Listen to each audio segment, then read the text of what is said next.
nakatalikod yung blade, oh. Nakatalikod, oh. Nakatalikod yung blade, kahit ipasok ko yung kamay ko na yan.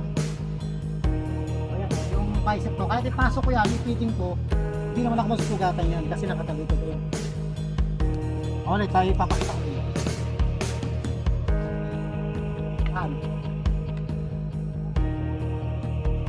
Ayan, oh. Nakatalikod naman eh, kaya hindi siya matatama.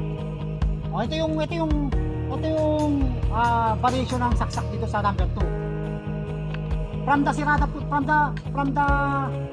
abierta position to sirada position. Counter cruise. Ito naman from the sirada position to abierta position. Sirada position, close, from abierta. Pagsak. Okay, yun lang po. Pugay.